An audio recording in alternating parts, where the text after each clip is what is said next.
Salam para pencari kerajaan Bapa di sorga dan kebenarannya. Selamat siang anak-anak terang, karena kalian memang adalah anak-anak terang. Ya kawan-kawan, siang hari ini saya akan membahas mengenal Yesus bagian ketiga. Dalam bagian pertama sudah kita tahu apa itu asal-usul Yesus dari mana. Dan bagian kedua kita juga sudah mengenal apa itu Tuhan mengutus firman-Nya dan mengapa firman bersama-sama dengan Bapa dikatakan firman itu adalah Bapa. Kalau bagian pertama bahwa anak perempuan atau firman menjadi daging karena Hawa itu juga dari daging, ya kawan-kawan. Nah, kawan-kawan, sekarang saya share dulu di grup saya, grup Facebook. Oke. Nah, sekarang saya akan memperkenalkan kepada kalian Yohanes 1 ayatnya yang ke-14. Ini untuk mengenal Yesus ya, beginilah cara menjelaskannya kawan. Bentar ya. Yohanes 1 ayatnya saya share dulu ya. Yohanes 1 ayatnya yang ke-14. Ini ya.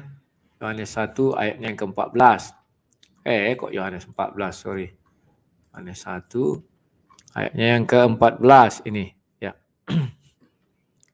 Firman itu telah menjadi manusia dan diam di antara kita, dan kita telah melihat kemuliaannya, yaitu kemuliaan yang diberikan kepadanya sebagai anak tunggal Bapa, penuh kasih karunia dan kebenaran. Paham ya kawan-kawan? Nah,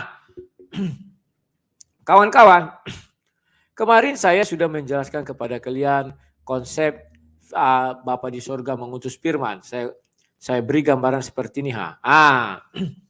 Kalian hanya mendengar suara saya. Dan di dalam suara saya ini, apakah suara saya saja yang ada? Kan tidak. Ternyata di dalam suara saya ini ada sayanya, ada roh saya yang buat hidup. Kalau roh tidak ada dalam diri saya, maka saya mati. Orang mati tak bisa berbicara. Paham ya kawan-kawan? Maka saya hadir seperti ini, itu Tritunggal. Selalu ada roh, ada saya, dan ada suara saya.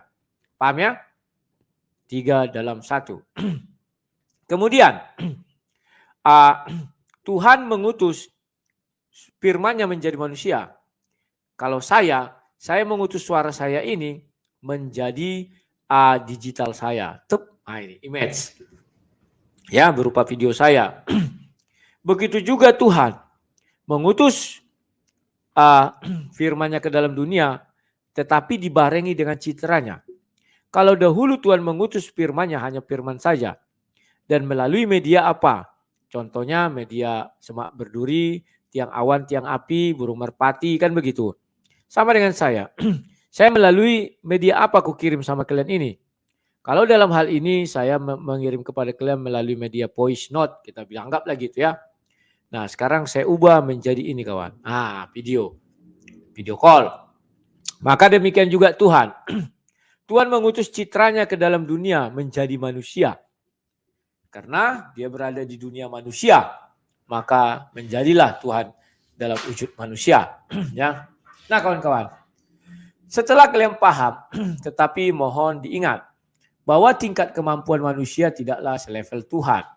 Kalau Tuhan bisa mengutus citranya melakukan apa, Tuhan melakukan apa bisa berbeda. Kalau manusia, saya belum bisa temukan saat ini. Tetapi ada sebuah filmnya itu Aurora, dia mengirim gambar digitalnya 3 dimensi. Gambarnya itu ditempelin, merasa sakit gambarnya itu. Sementara dia duduk-duduk aja gini menyaksikan kawan. Dan kemarin Assassin's Creed juga ada filmnya saya nonton kemarin kan. Dikirimnya bayangan dia 3 dimensi, dibunuh pun bisa bayangan itu ya. Dan dia di sini kayak disambungkan dengan komputer gitu ya. Banyaklah yang bisa kita gambarkan kawan. Itu semua adalah usaha manusia untuk memahami Tuhan. Karena dibacanya gini, kayak mana sih kok Tuhan bisa suaranya didengar? Maka diciptakanlah telepon. Kayak mana sih Tuhan mengutus citranya? Maka diciptakanlah ini kita sekarang ini streamnya. Sampai sini kalian sudah paham ya kawan-kawan? Nah, jikalau kalian sudah paham, ketika saya mengutus citra saya kepada kalian, apakah saya Tritunggal? Ya, saya Tritunggal. Karena di situ ada tubuhnya, ada suaranya, dan yang menghidupkan itu adalah roh. Tetap Tritunggal, tetap Tritunggal, tetap Tritunggal kawan. Karena manusia itu diciptakan serupa dan segambar dengan Bapa di sorga. Tidak bisa saya utus kepada kalian hanya suara saya saja. Kalau suara saya saja saya utus kepada kalian, itu harus saya rekam dulu, namanya rekamannya. Maka suara itu boleh kalian sanksikan dari saya. Tetapi kalau suara saya langsung keluar dari mulut saya, artinya suara saya bersama-sama dengan saya, maka suara saya adalah saya. Dan sekalipun itu saya rekamkan, saya yang berbicara. Tetapi kadang bisa ditiru orang. Nah, apalagi nampak citra kawan. Artinya kalian sudah melihat, oh ini ya, sang debaters itu ini, debatman. Kok jadi debatman, sorry. Harus diganti ya, Parbarita Nauli. Sorry kawan-kawannya. Terkadang karena streamnya saya satu, pakai berdua. Biar irit lah, pakai 3, 4, 5 juga bisa. Nah, kawan-kawan, setelah itu apa keraguan kalian lagi? Tentang konsep ketuhanan Yesus. Pada mulanya adalah firman, sudah saya jelaskan. Contohnya begini. Dan ini kalian akui suara saya ini, Rudi, kalian panggil. Padahal saya nggak ada. Yang kalian dengar hanya suara. Kenapa kalian panggil suara itu dengan Rudi? Karena suara itu bersama-sama dengan saya. Karena suara itu adalah sesuatu yang hidup. Sekarang saya utus begini kawan. Nampak citra saya, gambar saya utus kepada kalian. Dia dan Parbarita Nauli adalah utusan. Ya dia utusan. Utusan siapa? Utusan saya yang asli. Apakah wujudnya atau materialnya Parbarita dan Nauli dengan saya adalah dua? Ya, satunya digital, satunya daging. Kalau Bapa dengan Yesus ada dua juga. Yang satunya daging itulah Yesus. Bapa di sorga roh. Paham ya? Apakah mereka ada dua secara materi? Ya. Tetapi secara kesatuan. Apakah mereka juga ada dua? Tidak. Aku dan si Rudi itu adalah satu. Yesus mengatakan aku dan Bapa adalah satu. Ya satu. Satu kesatuan. Paham ya kawan-kawan ya? Saya harap kalian paham karena saya sudah menggunakan bahasa-bahasa sederhana. Yang gampang kalian pahami dan gampang kalian mengerti. Lihat dulu tab syawal. Nah, kawan-kawan, setelah itu kalian harusnya tidak ada keraguan lagi. Ini sudah saya jelaskan Yohanes 1:14 ya. Maka diutuslah firman-Nya. Sudah. Maka firman-Nya hadir ke dalam dunia. Mengapa Tuhan mengutus firman-Nya? Itu adalah pertama penggenapan daripada Kejadian 3 ayatnya yang ke-15. Bahwa si perempuan akan bermusuhan dengan iblis. Paham ya kawan-kawannya? Itulah yang bisa saya gambarkan. Semoga kalian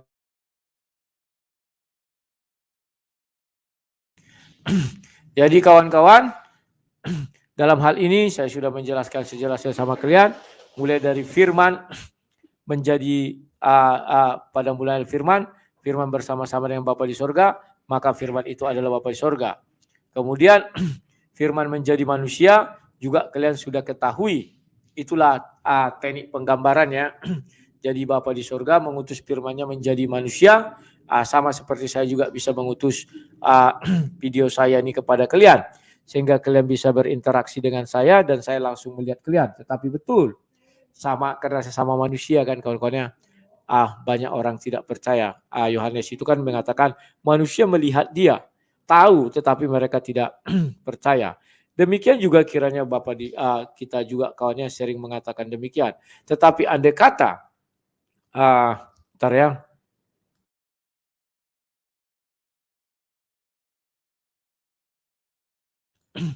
Nah, andai kata kalian Bapa di sorga itu hadir dalam wujud batu dan batu itu hidup, saya percaya semua orang tidak akan ada yang berselisih dan semua orang pasti akan sujud menyembah batu itu. Sedangkan batu mati kawan disembah orang, sujud orang ke arah batu mati. Ya batu yang nggak bisa bergerak. Apalagi kalau batu itu hidup. Orang akan berlomba-lomba dan percaya itu adalah Tuhan. Tetapi sayangnya kawan, yang terjadi sekarang tidaklah demikian ya. Yang terjadi sekarang apa? Kalau Tuhan turun dalam wujud manusia, orang nggak percaya, sesama manusia loh. Dilarang saling mendahului. Tapi andai kata itu batu, wah ini Tuhan ini. Tetapi puji Tuhan, orang-orang Kristen menemukan lagi robot. Maksudnya orang-orang di luar simsalabim menemukan robot. Besi-besi dibuat bisa jadi berjalan, bisa bicara ya. Satu saat nanti akan seperti itu kawan. Untunglah itu ditemukan dulu sehingga manusia tidak menyembah robot-robot itu. Ada kata disembah juga itu kawan. Apalagi kalau kita ke Toba dibilang ada si gale-gale, kayu-kayu bisa hidup. Itu kata kawanku asal muasal penciptaan robot dari si gale-gale. Oke kawan-kawan, saya cukupkan dulu sekian dan terima kasih. Saya harap kalian paham, singkat saja nggak usah panjang-panjang biar orang bisa menonton dan mengerti, tidak bertele-tele. Sekian dan terima kasih. Salam para pencari kerajaan Bapa di sorga dan kebenarannya. Salam anak